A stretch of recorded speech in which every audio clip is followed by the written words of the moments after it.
Jadi aspek legal nih.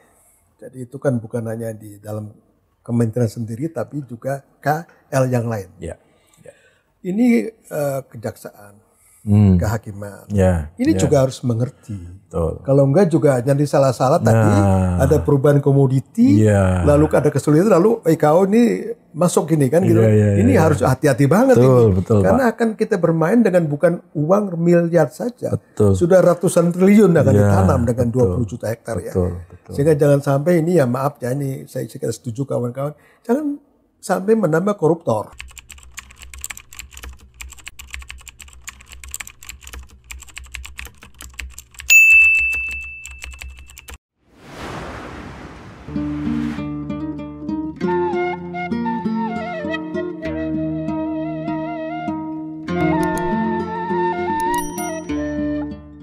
Bismillahirrahmanirrahim. Assalamualaikum warahmatullahi wabarakatuh. Kawan-kawan rimbawan, rimbawan mereka yang bekerja di bidang rimbawan, bidang kehutanan maksudnya, bidang rimba. Sekarang banyak sekali diskusi, katakanlah suatu polemik, kadang-kadang kita sebut begitu ya, dengan adanya rencana pemerintah yang luar biasa, yaitu untuk mencari kawasan-kawasan atau hutan-hutan atau lahan-lahan yang tidak produktif, yaitu untuk mendorong tentang ketahanan pangan, energi, dan air. Ini kan mencakup seluruh kehidupan umat manusia. Maka kita ingin memberikan suatu sumbang saran, sumbang pemikiran kepada pemerintah NKRI agar supaya ke depan ini menjadi aman, menjadi visible, menjadi orang merasa tentram. Jadi jangan gudreg aja, kita stop gudreg ini. Saya dengan Dr. Nexo, selamat pagi. Selamat pagi, Prof. Dr. Nexo, ini rimbawan, ahli kehutanan, dan banyak berkecimpung dalam kebijakan ya. Tentunya terkait dengan masalah pemerintah mencari 20 juta hektar. Orang mendengar 20 juta, banyak sekali nih. Katanya lebih dari Pulau Jawa dicarikan. Nah kalau itu salah-salah pilih, tentunya kan menjadi sesuatu yang akhirnya menjadi yang kepengen makmur, jadi mendistrub. Nah kita kepengen ini yang disebutkan bahagia nih orangnya. Senyum, senang, ada makanan, ada sehat gitu. Bagaimana pendapat Pak Nexo? Baik, terima kasih Prof. Tentu saya sangat senang diskusi ini karena kita tidak masuk dalam turbulensi diskusi berkepanjangan tanpa akhir. Benang kusut betul. Nah, kita ini mencari solusi. Saya kira ini sangat positif ya.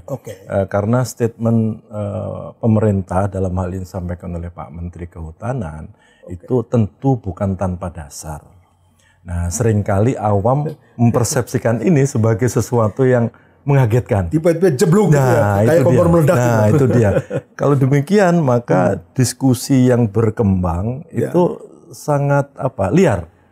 Ya, oleh karena itu saya senang sekali hari ini kita mendiskusikan hal yang positif ke depan, mencoba mencari solusi atas hal yang sekarang dirasakan oleh pemerintah kita. Saya kira saya sangat luar biasa apresiasi terhadap hal ini.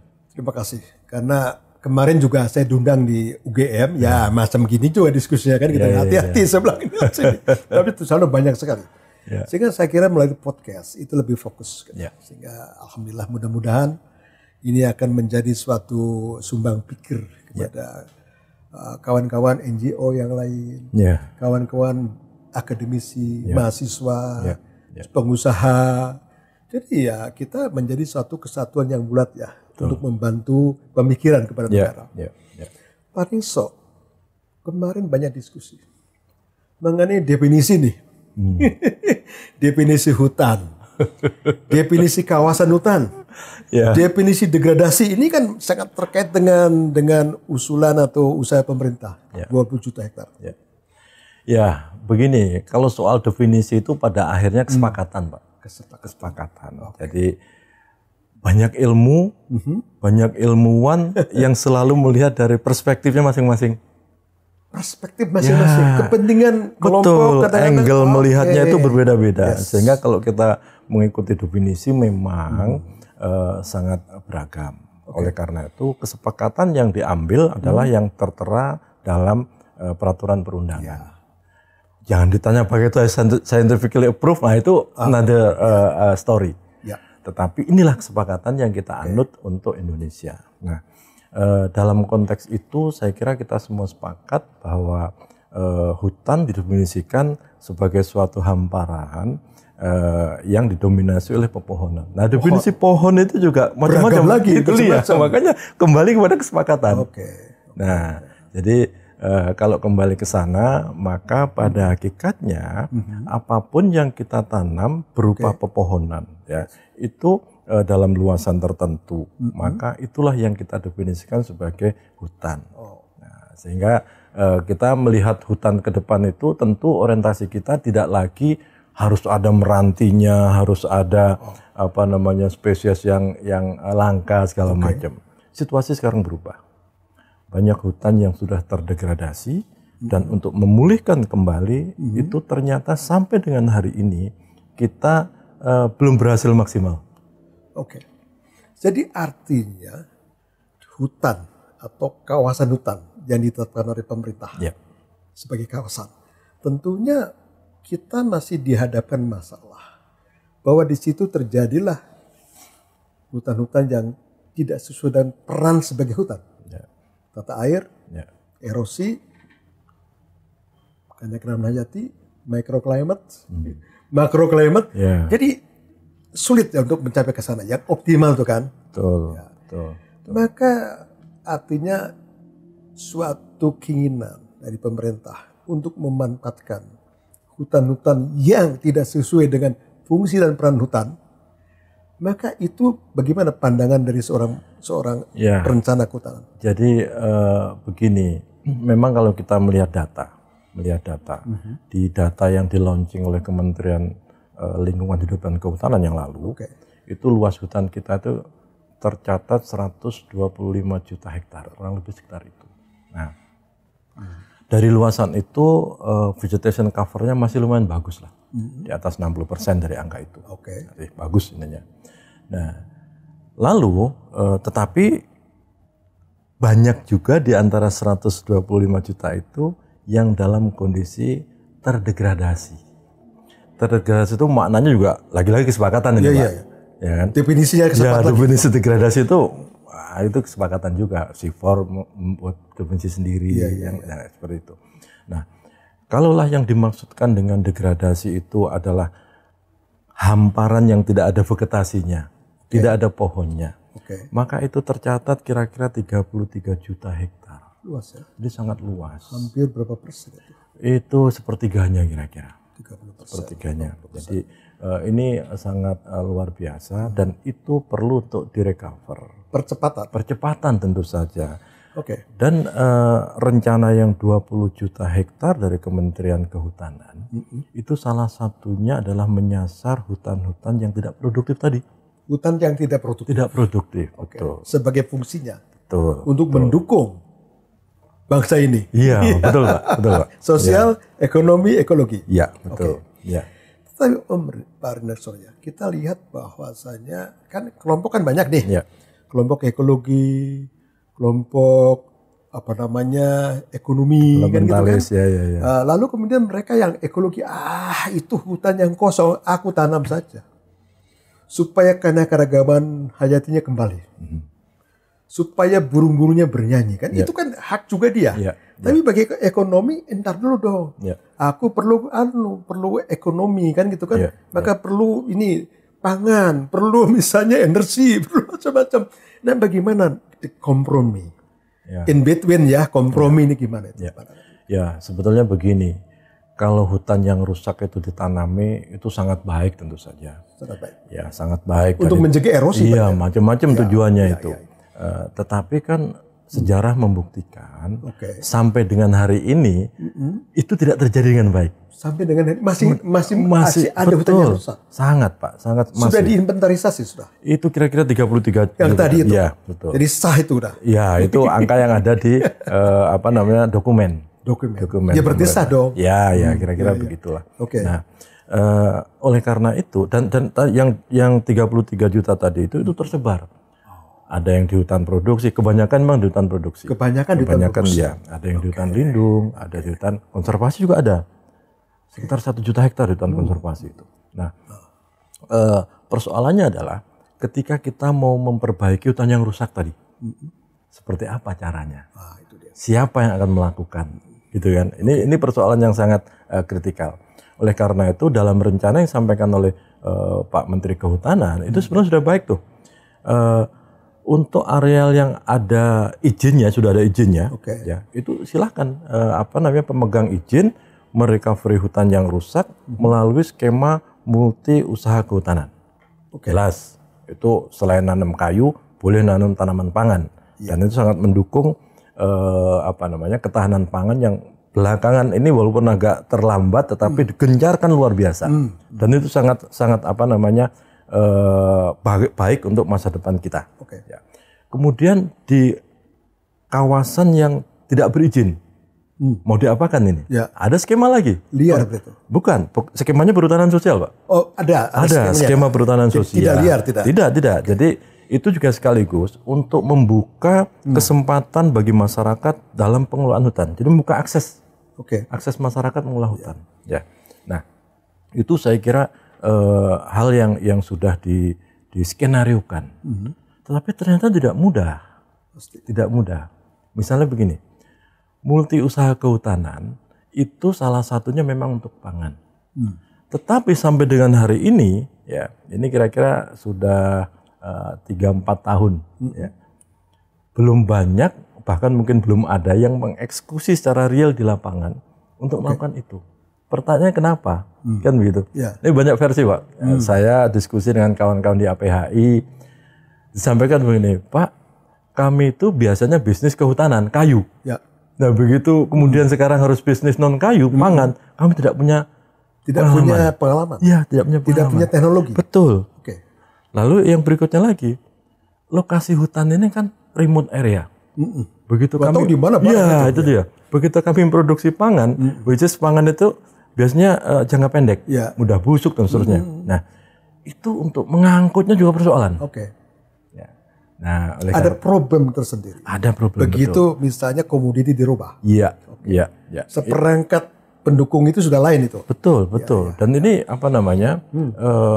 nanti juga berimplikasi kepada penyediaan sarjana kehutanan dan kompetensi tertentu. Persis. Dulu tidak pernah itu diajarkan. Merombak semua itu. Betul. Sistem itu, pendidikan, manusia, kita rombak semua. Itu harus dilakukan. Karena hutan tidak lagi fokus hanya pada kayu, tetapi multi. Sehingga kalau kami dari kampus harus menghasilkan sarjana kehutanan yang tidak hanya paham bagaimana mengelola hutan berbasis kayu, tetapi juga hutan berbasis non kayu. Apakah itu pangan, apakah itu jasa, gitu. Nah ini termasuk energi, ya. Ini sekali lagi memerlukan pendekatan baru di kurikulum kehutanan. Dr. Nelson, kita melihat sekarang internal, organisasi building di Kementerian Kehutanan sekarang kan. Paling tidak di sana ada 3 direktorat jenderal yang terkait dengan ini. Planologi, yang kedua adalah KSDA tentang konservasi sumber daya alam dan ekosistemnya, dan satu lagi mengenai direktorat jenderal yang mengatur tadi perhutanan sosial masyarakat. Dan ini kan harus berpadu nih. Jadi artinya apa yang disampaikan oleh Menteri sudah siap, sudah ada. Persis. Ini sudah ada nih. Tinggal bagaimana sosialisasi kepada di building kantor Menteri Kehutanan, siarkan kepada masyarakat. Ke berunding jangan lain-lain definisinya. Betul. Kan gitu kan? Bagaimana nih keterkaitan antara konservasi dengan kehutanan masyarakat? Persis. Bagaimana planning proses? Jadi saya sangat setuju, Pak. Ini challenge buat Pak Menteri. Leadership Pak Menteri ini betul-betul dipertaruhkan sekarang hari ini. Betul. Kenapa demikian? Karena sesungguhnya masing-masing tadi yang Bapak sebutkan eselon 1 teknis tadi itu dalam tanda petik buat panggung sendiri, Pak. Persis, itu yang saya observasi seperti itu. Dia.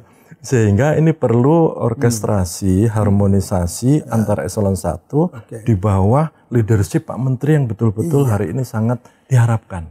Oke. Jadi begini yang saya takutkan. Lalu pidatolah sang dirjen urusan konservasi. Ya kan? Oke, kita kan negara menghayati. Kita tanam jenis-jenis yang spesies yang menurut spesies asli. Tanah rusak, tanah kosong, dalaman. Kan gitu kan? Yang tadi itu barangkali ada ini. Ya, betul. Harus ada kompromi antara dirjen 2 ini kan. Gimana masuknya? Sehingga kami lagi mencoba nih, Dr. Nixo ya, di 3 lokasi. Kawasan Taman Nasional nih. Kita cari dari penyangga. Yang berbahaya juga dari penyangga.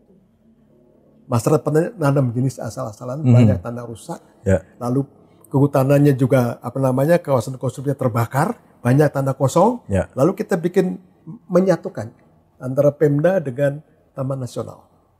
Kan beda-beda tuh ya, Pemdanya beda lagi tuh ya, di dalam kehutanan sendiri strukturnya berbeda, Pemda dengan berbeda juga.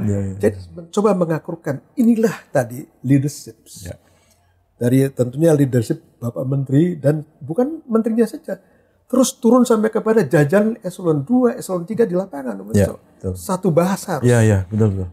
Terus berat juga nih Menteri ini, berat sekali. Karena dia dihadapkan dengan, ini kawan-kawan di sana ya, dengan kementerian KL yang lain. Kementerian dan lembaga yang mempunyai tujuan masing-masing. Betul. Akhirnya ujungnya Bapak Presiden. Iya. Gitu kan, ujungnya Bapak Presiden. Jadi Pak Presiden dengan kebijakan pangan ini jadi orang-orang sekarang mencari semua. Ini jangan salahkan akhirnya kan, ini jangan salahkan juga. Betul. Ada tupoksi masing-masing, tetap aja dijaga. Lalu bagaimana koordinasi di bawah, terus ke bawah. Tapi Bapak Presiden aman gitu loh. Kan kasihan sekarang kan ini lalu gonjang-ganjing antara perguruan tinggi. Ini enggak, ini iya. Ini gimana caranya gini kan? Gimana pemerintah saja? Jadi begini, saya setuju sekali. Pertama internal dulu. Internal kementerian itu harus betul-betul solid. Betul. Tidak hanya memainkan peran. Jadi kan begini Pak, orang melaksanakan tupoksinya saja belum tentu benar juga. Betul. Artinya apa? Antara tupoksi yang satu dengan lainnya ini beririsan. Saya berikan ilustrasi begini. Tadi Bapak sampaikan, di kawasan konservasi ada kerusakan. Hutan. Lalu butuh direstorasi. Betul. Kan tentu harus bikin pembibitan dong. Harus. Siapa yang ahli pembibitan? Pedas RH. Harus. Jadi jangan KSDAI bikin pembibitan sendiri. Kan gitu. Double. Nah itu dia. Jadi itu bukan tupoksi dia. Itu maksud saya tarik orkestrasi.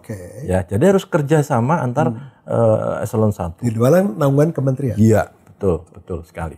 Nah begitu juga ketika di dalam perhutanan sosial. Itu harus memproduksi atau membuat bibit-bibit tertentu. Sekali lagi, yang piawai membuat pembibitan ya pedas. Ada keahliannya. Tadi betul.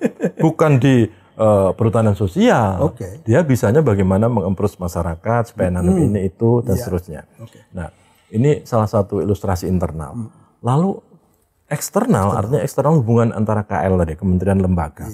Itu juga penting. Sangat. Kalau Pak Presiden memang betul-betul ingin menggantung bintangnya itu adalah swasembada pangan, ini bukan hanya tanggung jawabnya Kementerian Pertanian saja, bukan hanya kehutanan saja. Ini kerja bareng semuanya. Dan satu ini orkestra. Betul. Presiden. Iya. Dan ini sangat di-challenge Pak, sangat di-challenge. Tadi saya katakan, bagaimana mungkin bisa pemegang izin ya BPPH, pemegang izin memproduksi taruhlah jagung, ya kan? Nggak ada infrastrukturnya. PUPR punya tugas. Nah ini orkestrasi yang lebih tinggi tadi levelnya. Dan ini challenge Pak Presiden tentu saja. Nah ini saya kira mulai dari yang tingkat tapak sampai dengan yang tingkat global nasional, ini memang memerlukan fokus ya. Jadi konvergens. Fokus, tapi terintegrasi. Iya, betul. Konvergen pada satu tujuan yang sama. Sehingga semua pikiran sama. Ya, ini sebetulnya sekarang momentum yang sangat luar biasa. Kenapa? Karena bersamaan dengan itu Pak Presiden juga sudah mencanangkan makan bergizi gratis. Dan itu semua produk pertanian itu. Pertanian semua, perikanan dan pertanian. Iya, pertanian arti luas. Peternakan. Iya, betul. Nah, ini challenge ini kalau tidak direspon positif, tentu ya akan berat, berat. Ya. Oleh karena itu ke depan kerja bareng ini harus. Nah, karena saya ingin menyoroti dari sektor kehutanan saja, maka kehutanan juga harus memaksimalkan kontribusinya terhadap program nasional ini. Harus. Nah, tadi kan yang 20 juta hektar, menurut saya 20 juta hektar itu masih bisa dieskalasi lebih luas lagi, ya. Tentu dengan koridor-koridor regulasi yang ada. Ya, tadi saya katakan di peraturan pemerintah nomor 23 tahun 2021 atau kebalik ya. Nah, tentang penyelenggaraan kehutanan, di situ sudah dimandatkan setiap pemegang perizinan berusaha pemanfaatan hutan (PBPH) itu wajib menggunakan multi usaha kehutanan. Kalau wajib itu kan tidak ada excuse-nya. Tidak wajib ya? Wajib ini. Nah, artinya kan tidak ada pilihan lain. Harus itu. Nah, sesuai dengan aturan? Ya, sesuai aturan, sesuai mandat peraturan itu. Nah, kalau itu kemudian oleh Pak Menteri tadi itu secara strong dipegang, oke, please pemegang izin, kamu harus melaksanakan multi usaha. Lalu penugasan, Pak. Kan Pak Menteri punya peta. Dengan teman-teman Direktorat Jenderal PHL, Pengelolaan Hutan Lestari, tolong carikan PBPH, pemegang izin, yang dia bersedia untuk itu. Penugasan dari Menteri. Tentu begini Pak, harus ada insentif skimnya. Harus ada insentif. Harus jelas. Iya, misalnya begini, oke, PBPH yang melaksanakan multi usaha untuk mendukung pangan akan ada reduksi untuk misalnya PSDH-nya misalnya. Harus ke sana. Ini kan harus ada apa namanya trade off-nya. Trade off. Dia diminta untuk memenuhi ketahanan pangan, tapi si yang lain dikasih insentif. Kalau enggak ya jebol. Nah itu dia. Tadi tuh karena alasannya kan saya tidak terbiasa bisnis pertanian. Lokasi saya jauh. Bayangkan Pak, di Papua mau nanam kacang tanah seluas 10.000 hektar. Dari mana? Tenaganya dari mana? Begitu jalan panen juga gak ada. Itu dia, begitu panen lo jual di mana? Nah ini kan persoalan. Nah seperti itu misalnya yang apa? Ini bukan persoalan yang kecil ini. Ini perlu perencanaan yang matang. Persis. Perlu perencanaan matang. Dan detail. Iya, matang dan betul. Jadi kita punya resource apa, lalu kemudian kita butuh apa, siapa yang akan menutup itu. Termasuk soal-soal investasi. Iya. Jadi investor juga melayang-layang juga kemana aku mendarat. Betul. Dan begini, salah satu karakteristik komoditas sumber daya alam itu adalah market driven, Pak. Persis. Artinya apa? Begitu ada market, orang nggak perlu disuruh. Datang sendiri dia. Sekarang harga cabai 100.000. Orang nggak usah suruh, kamu nanam cabai, nggak usah, orang ngerti langsung. Langsung nanam. Itu sudah. Makanya itu market ininya. Demand supply. Justru itu. Jadi mestinya nih, kalau tadi saya katakan orkestrasi antar lembaga, kehutanan harus sering bergandengan tangan dengan Kadin. Persis. Kadin itu tahu komoditas apa yang punya nilai ekonomi segala macam, butuh bagaimana berapa. Menjual, Bagaimana betul. Pasarnya dia tahu. Bagaimana sistem koperasi. Betul, persis. Om Rin ya, saya ingin tadi kan masih ada kekhawatiran saya nih. Jadi aspek legal nih. Jadi itu kan bukan hanya di dalam kementerian sendiri, tapi juga KL yang lain. Ini kejaksaan, kehakiman. Ini juga harus mengerti. Kalau enggak juga jadi salah-salah tadi ada perubahan komoditi, lalu ada kesulitan, lalu kau ini masuk gini kan gitu. Ini harus hati-hati banget ini. Karena akan kita bermain dengan bukan uang miliar saja. Sudah ratusan triliun akan ditanam dengan 20 juta hektar ya. Sehingga jangan sampai ini ya maaf ya, ini saya setuju kawan-kawan, jangan sampai menambah koruptor. Tingkat nasional, provinsi, kabupaten, lokal, desa. Ini jangan sampai ini. Jadi ini menganga ini sudah nih. Wah ini lahan saya, walian saya. Jadi ini harus diserapin dulu sehingga nanti bereslah. Sehingga nanti sustainability terjamin. Jadi jangan kita mengejar Indonesia emas saja tahun 2045. Tapi preparasinya gimana? Persis Pak. KPS gimana? Terutama legal aspek. Legal itu jebol banget nih kalau bahasanya. Betul. Kan gitu kan, jadi jangan sampai kita kejadian lagi. Dan terus terangnya 10 tahun itu nggak lama. Walaupun kita mungkin ya sudah nggak hire ya. 10 tahun itu nggak lama loh. 5 tahun ini generasi yang akan datang. Jadi artinya begini, kita tetap ya menganut asas sustainability. Sehingga negara ini bahagia. Bukan makmur ya. Betul Pak. Pengen makan ada, pengen ikan ada. pengen sehat ada, energi ada, pendidikan terjamin, energi kan, dan kita ada sources itu Indonesia. Jadi kalau kita lead dalam soal ini, maka tentunya kita akan menjadi leaders in the front area, in the world system. Benar kan Om? Ya betul betul. Mau global warming kayak, mau pencemaran deh. Kita bisa itu, kita pulau-pulau bisa mengendalikan kan, daripada negara yang ngajeblakan gitu kan. Cuman tadi SDM siap enggak? Institusi siap enggak? Aturan mapan enggak? Kan gitu kan kira-kira gitu ya. Jadi ke sana. Om Rin, saya kembali ke zaman bahula nih. Saya ingat aja waktu saya masuk ke kehutanan, maka doktrinnya adalah forest for people. Hutan untuk manusia. Kita nggak nyampe-nyampe nih mencari kehutanan sosial dengan ternak, dengan lebah, dengan ikan ya, tetap aja kayak Om Rin ya seperti itu ya. Betul. Nah, bagaimana nih, apa sih handicap yang terjadi? Iya, begini, memang itu jargon yang sangat sangat menyejukkan gitu. Bahwa hutan itu untuk kesejahteraan. Itu kan kira-kira pada Kongres Kehutanan tahun 78 itu di Indonesia, betul ya. Nah, cuman begini Pak, yang saya rasakan selama ini kita berpikir forest for people itu hanya pada level subsisten. Jadi dia hanya yang penting maksudnya masyarakat subsisten ya. Jadi pada masyarakat yang penting makan cukup. Udah, that's all. Padahal kebutuhan kan tidak hanya makan. Nah, kebahagiaan. Ya, termasuk tadi itu. Oleh karena itu, ke depan forest for people ini kan kemudian diterjemahkan macam-macam. Salah satu aktivitinya adalah agroforestry segala macam ya. Yang sekarang kemasannya dilegalkan menjadi program nasional social forestry, perhutanan sosial, yang aktivitinya adalah agroforestry. Nah, agroforestry hari ini dan ke depan itu harusnya diimprove. Pasti. Harusnya diimprove. Nah, yaitu saya menyebutnya sebagai intensifikasi agroforestry. Jadi kalau dulu kita dikenalkan pada saat kuliah, yang penting agroforestry kombinasi antara komoditas kehutanan dengan selain kehutanan, itu pertanian dan seterusnya. Ya. Sekarang itu belum titik itu, masih koma itu. Ya.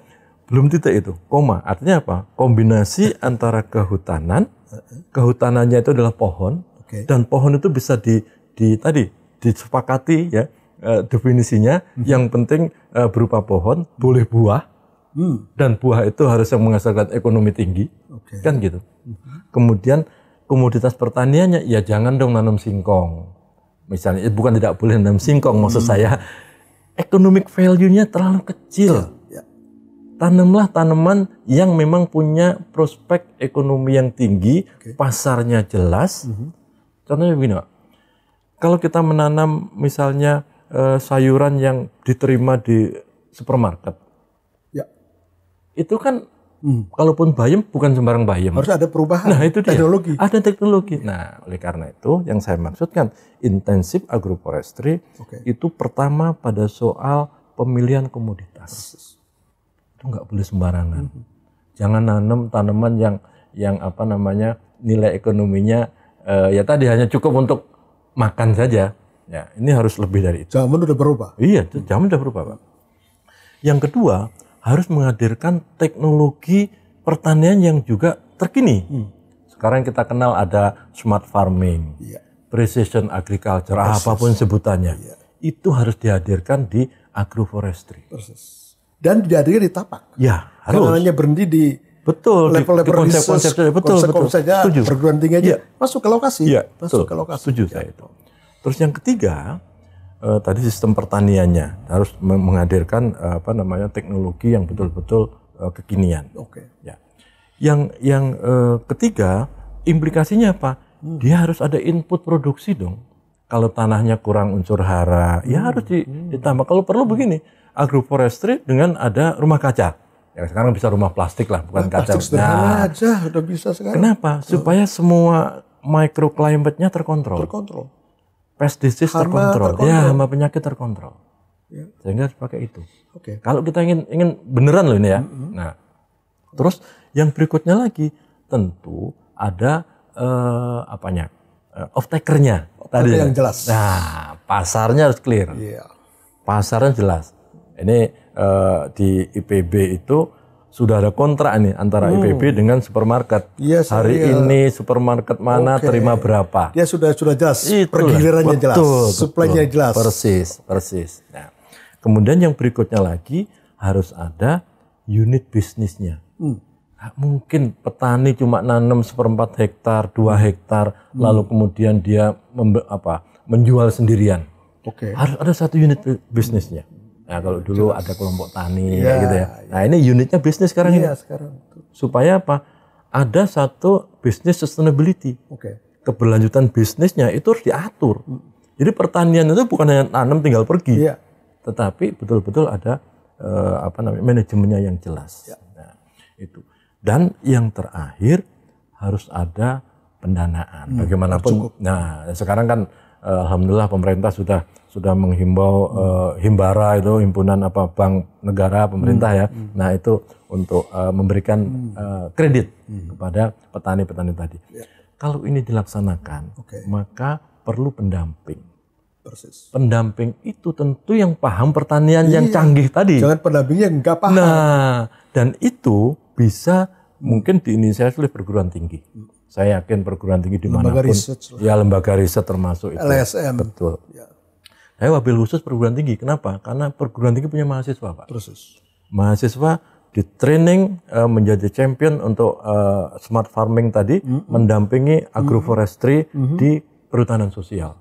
Berarti harus perubahan dong. Harus. Mahasiswa ini sudah rombak. Pasti itu Pak, harus itu. Kalau mahasiswa seperti ini gak jalan ini. Betul. Paling tidak kan dengan KKN tematik itu bisa untuk mensupport itu. Ya, artinya ke situ. Jadi kalau ini dilakukan, saya sebetulnya begini. Kalau ini bisa diimplementasikan paling tidak di Jawa. Jawa dulu lah. Nanti luar Jawa menyusul di Jawa. Kenapa? Karena setiap jengkal tanah di Jawa ini nilainya luar biasa, Pak. Tinggi sekali. Makanya tadi kalau cuma ditanam singkong nunggu 9 bulan hasilnya sekilo cuma 3.000. Ini wasting resources. Nah, itu yang saya maksudkan sebagai intensifikasi agroforestry wabil khusus di Jawa ini. Nah, seperti itu mungkin bisa mendongkrak, mengakselerasi tadi yang Bapak maksudkan pencapaian swasembada pangan. Jadi kalau gitu gini integrated bener ya. Jadi saya melihat dua hal. Jadi satu aspek tadi masih kembali saya KL.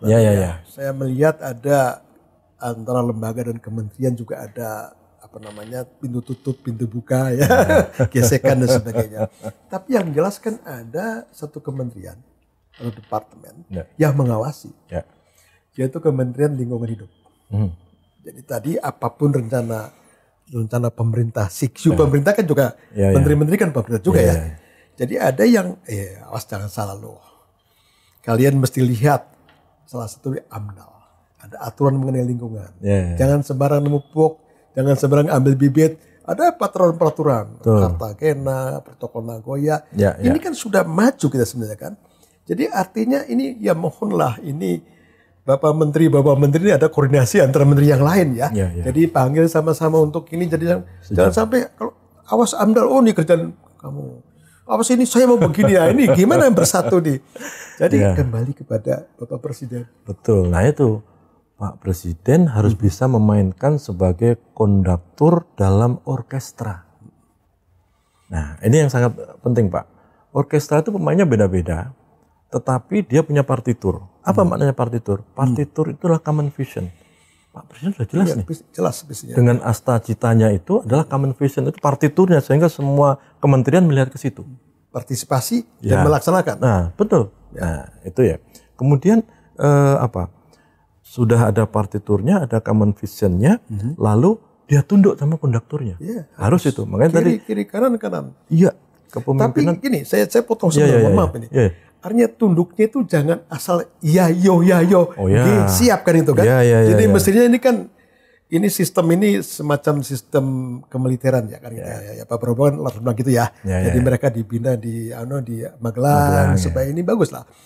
Tetapi maksud saya substansi juga harus paham. Iya. Apa substansi ketahanan pangan?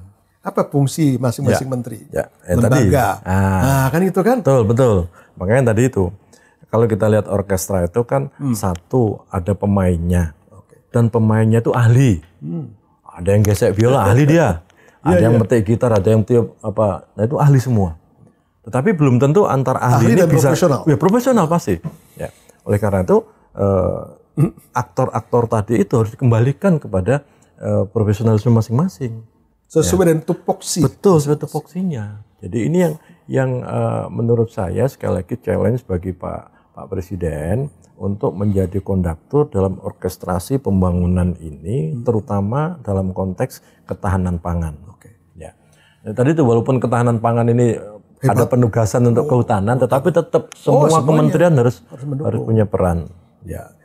Jadi gini, saya kembali kepada 2025. Ya. Soal Indonesia Emas. 2045. 2045. Ya, 2045. Ya. 2045 ya. Indonesia Emas. Ada step kan itu kan.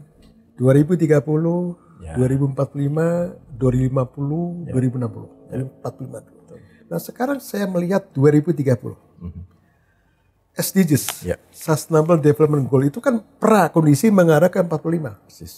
Sedangkan kita masih belum siap betul nih. Lembaga-lembaga yang menangani SDGs kan gitu kan. Bahkan mungkin banyak lembaga yang nggak ngerti nih saya nih. Apalagi desa. Ini gimana caranya mempercepat tinggal 5 tahun lagi kan? Ya. Ini dulu kalau menurut saya digenjot ini SDGs. Iya, betul. Sebetulnya begini, SDGs itu sebagian sudah embedded ya, embedded pada masing-masing lembaga. Terutama masyarakat adat lah kalau gitu, embedded ya gitu ya. Ya. Jadi misalnya begini, bagaimana program pemerintah ini bisa mengurangi atau mengeliminir kelaparan. Salah satunya program pangan ini. Itu kan salah satu untuk pencapaian SDGs tadi. Bagaimana generasi muda itu engage lebih erat nantinya dengan soal-soal pendidikan, soal-soal lingkungan. Itu semua sudah digagas sebetulnya, sudah ke arah situ. Nah, memang di 2030 nanti akan ada evaluasi nih. Evaluasi SDGs di 2030. Seberapa capaiannya? Jangan-jangan diperpanjang SDGs. Mungkin terminologi lain. Mungkin lagi. Mungkin ada MDGs, SDGs. Betul. Milenium. Nah, mungkin akan berubah lagi terminologinya. Tapi itu memang sebuah sekuensi gitu ya, yang tidak bisa dipotong-potong. Satu kesatuan. Iya, satu kesatuan. Planning proses. Iya. Ya bersyukur kita punya tonggak di 2045 sebagai Indonesia Emas. Tujuan kita untuk ke sana. Artinya ada momentum yang akan kita tuju. Ya paling enggak dari 2030 ke 2045 masih ada 15 tahun. Nah, 15 tahun itu mudah-mudahan cukup masih lah. Ada lah. Nah, untuk mempersiapkan betul-betul. Ya, harus percepat. Betul. Nah, untuk menjadi betul-betul Indonesia Emas.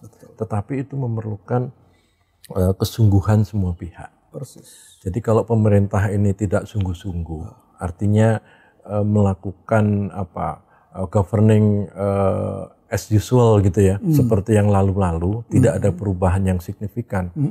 Nampaknya memang agak berat untuk ke arah sana. Oleh karena itu, tentu harapan kita, karena ini momentumnya pas, ini kan awal pemerintahan baru, mudah-mudahan punya spirit baru, punya platform baru, dan punya ekspektasi baru untuk mencapai Indonesia Emas tadi itu. Dan ini memang sekali lagi leadership sangat di-challenge ini. Leadership dalam sebuah sistem. Ya, dari pusat sampai tapak. Betul. Itu sangat di-challenge sekarang. Indonesia berbagai macam pulau ini masalahnya. Nggak bisa lagi main-main dengan cara-cara yang lama. Itu harus kita tinggalkan semuanya. Tidak bisa lagi menunggu. Tidak bisa lagi menunggu. Tidak bisa lagi menunggu orang lain. Betul Pak. Betul itu. Tidak bisa menunggu lagi ada bantuan. Kita langsung mulai kerja sekarang. Dan harus semuanya bergerak bersama-sama. Tidak hanya tadi satu sisi saja, nggak bisa itu. Harus semua bergerak serentak. Jadi kita memerlukan massive movement, collective action gitu ya, menuju konvergen pada titik yang sama tadi itu. Persis. Dan itu harus Dan sekali lagi ini saya berulang kali menyampaikan ini, leadership sangat di-challenge. Dan tentunya ada planning proses ya. Ya. Jadi 5 tahun ini apa, jadi tekankan 5 tahun berikutnya apa, Ya. terus sampai 2045 tercapai itu ya. Karena pemerintahan ganti, nanti ganti lagi. Ya nggak, 5 tahun ganti lagi. Ini kan kita aja sekarang, dulu kantor Menteri Negara Lingkungan Hidup dan Kehutanan. Ya. Perkara masalah tabel aja, lambang itu setengah mati Pak. Kop suratnya setengah mati, cap aja setengah mati. Betul, dan itu semua uang itu. Wah, semua uang semua itu. Ya. Oke. Ya, apa namanya, ya kembali ke depan ini challenge-nya sangat besar, tantangannya sangat luar biasa, dan itu memerlukan kerja yang tidak biasa. Ya. Hope-nya tinggi. Ya, sangat tinggi Pak. Semua pihak berharap sekarang. Cuman masalahnya ada satu lagi sebelum kita tutup. Yaitu ada yang kita dibayang-bayangi atau internasional, geopolitik. Ya. Dan kita itu kan harus kuat nih kan. Jadi saya pikir masuk ketahanan pangan ini memperkuat juga ketahanan, ketahanan militer, ketahanan kita semua kan gitu kan. Betul. Indonesia terbuka ini sama mereka ini kan. Jadi laut Cina sudah diincer itu kan.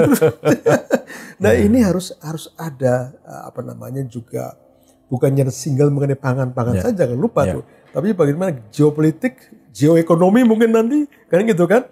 Lalu partner saya kembali ini kan tetap masih kawan-kawan menyaksikan urusan mengenai konservasi. Jadi konservasi itu kan iramanya kan kalau menurut saya ya, irama spiritual Allah itu ya.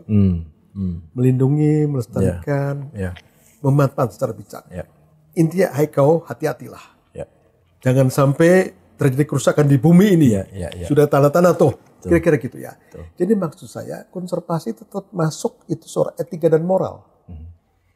Masuk ke jiwa leadership. Tadi siapapun. Dari mulai top manajer sampai ke tingkat bawah. Dan di tingkat bawah sudah terbukti. Kawan-kawan suku adat. Dari Sabang sama mereka, Merauke. Yang menggunakan sifat-sifat kearifan lokal. Aman tuh hutannya. Kebakaran aman, ada satu contoh kan itu kan. Betul. Tinggal itu aja diambil contoh yang bagus dari level bawah, lalu kita naikkan ke level atas, dikunci dengan global situasi. Itulah Indonesia. Ya, setuju saya karena begini, Indonesia memang negara berdaulat, tetapi dalam konteks international friendship kita tidak independen banget. Kita juga terikat dengan konvensi-konvensi global, internasional, yang gitu ya. Kita punya target-target tertentu yang sudah kita janjikan kepada dunia. Dan itu harus kita penuhi sebagai sebuah negara. Nggak bisa kita menjelang-menjel kan gitu ya. Sudah berjanji begini ternyata tidak ditepati. Nah, itu untuk pergaulan global itu harusnya tidak demikian. Nah, oleh karenanya walaupun tadi ada sebuah keinginan, sebuah speed up ya, akselerasi untuk menuju swasembada pangan, tetapi tetap harus consider hal-hal seperti tadi. Jadi kita harus juga misalnya memperhatikan apa sih yang sudah kita sepakati di tataran global. Misalnya dalam konteks perubahan iklim, kita sudah punya target NDC segala macam, itu harus itu harus dipenuhi. Iya, tidak bisa kita menghindar karena ketahanan pangan. Karena ketahanan pangan saya ingin merusak ini tidak bisa. Tidak bisa. Kita punya keterikatan dengan global. Jadi kawan-kawan ini walaupun kita tadi mendukung keinginan Bapak Presiden, tentunya keinginan bangsa, keinginan negara, kedaulatan dengan ketahanan pangan satu tujuan bersama. Supaya pangan itu tahan. Ada kedaulatan, ada kemakmuran di situ. Tapi tetap jangan diindahkan itu. Soal-soal yang sudah ada janji-janji tapak bawah, masyarakat adat jangan dilupakan. Juga janji-janji yang global. Lalu inilah Indonesia dengan kebijakannya yang kita dukung. Agar supaya kebijakan yang wise, yang bijak tercapai. Sehingga saya yakin kalau demikian kita kaya raya Pak. Negara kita lahannya luar biasa, gunung-gunung luar biasa, kan gitu kan? Sumber daya luar biasa, manusia luar biasa, ikan luar biasa. Kenapa nggak bisa? Rupanya soal ini, soal tadi ya. Kita harus ada percepatan ini. Jadi saya pikir ini kalau menurut saya mohon diperdalam oleh Pak Nasrul. Bagaimana mengkomunikasikan gagasan presiden kepada seluruh bangsa ini, sehingga mereka benar-benar paham bahwa inilah jalan yang terbenar untuk memakmurkan, untuk mendaulatkan dan sebagainya. Lalu apa partisipasi kita? Kan gitu kan? Jadi waktu presiden mengumpulkan para menterinya untuk kemudian di-drill, itu cara awal. Itu sudah sangat luar biasa untuk membuat tadi common vision tadi. Bahwa misi kita itu sama semuanya. Arahnya harus konvergen. Itu satu. Bahwasannya di sana sini masih ada distorsi. Ya masih wajar lah, karena bagaimanapun semua baru gitu kan, mungkin punya motivasi yang beda-beda kan gitu. Masih situasinya masih masih kita pahami lah. Kita harus pahami bersama itu. Nah, namun setelah ini memasuki 2025 harusnya sudah mulai menyamakan irama langkahnya. Masih harus ada koreksi-koreksi. Betul. Ya termasuk Pak itu Pak, koreksi action untuk policy di masing-masing itu harus itu. Nah, sehingga nanti diharapkan setiap kementerian itu betul-betul punya visi yang utuh untuk mendukung cita-citanya Pak Presiden. Bagus. Itu yang pertama dan harus. Berikutnya, menteri ini sebagai leader di tingkat kementeriannya, dia harus kemudian menularkan kepada bawahannya. Nah, memang saya juga belum tahu strategi yang jitu seperti apa supaya penyebaran ini cepat.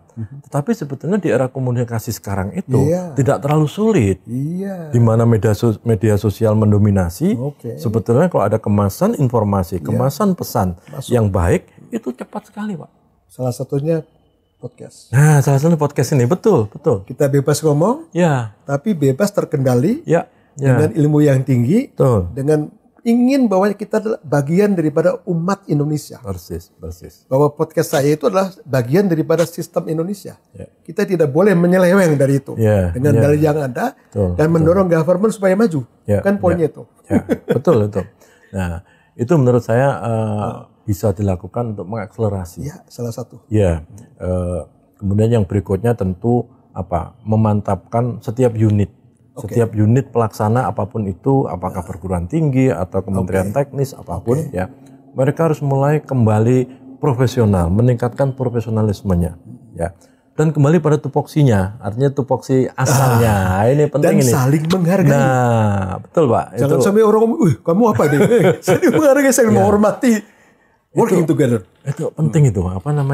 Seringkali begini bahwa mungkin sering kita melihat gitu ya. Ketika melihat angka 9 dari posisi yang berbeda, itu berbeda itu. Itu sesimpel itu sebetulnya perbedaan yang harus untuk hal yang sama loh padahal. Karena ada alasan. Itulah. Mahasiswa sama, nilai dari saya lain dengan dosen yang lain. Itulah. Jadi kenapa lain? Gak bisa begitu sekarang. Menghargai perbedaan itu oke lah. Tapi semua harus konvergen menuju ke arah yang positif lah. Di 2025 ke depan ini. Buang jauh-jauh energi negatif kira-kira gitu Pak. Prasangka gitu. Ya. Tetapi prasangka yang benar. Ini harusnya kita masukkan. Ya. Saya lihat Dr. Nisto kan pengalamannya di konservasi. Dari mulai dulu mengenai spesies kan itu kan. Jadi saya pikir bagaimana rantai jaringan makanan. Bagaimana dari yang terkecil sampai yang terbesar katanya. Walaupun ada pembangunan apapun. Saya titip itu tetap harus dipertahankan sehingga kita adalah working together with natur alam. Persis. Sebagai penutup Om, sampaikan mengenai kita. Baik, terima kasih ini teman-teman semuanya.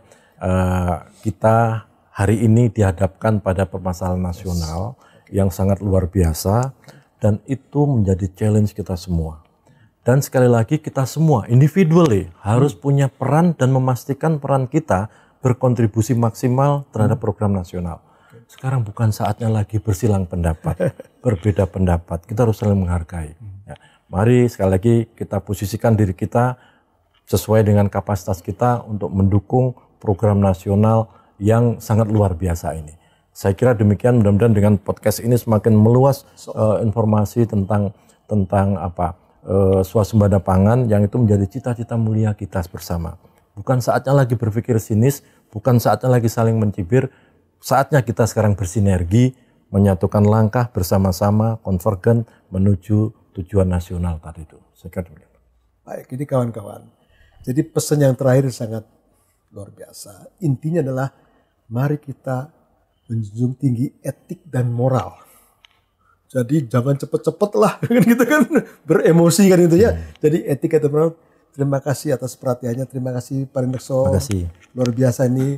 Kita tutup dengan Assalamualaikum warahmatullahi wabarakatuh. Waalaikumsalam. Insya Allah kita akan terus berkembang untuk NKRI.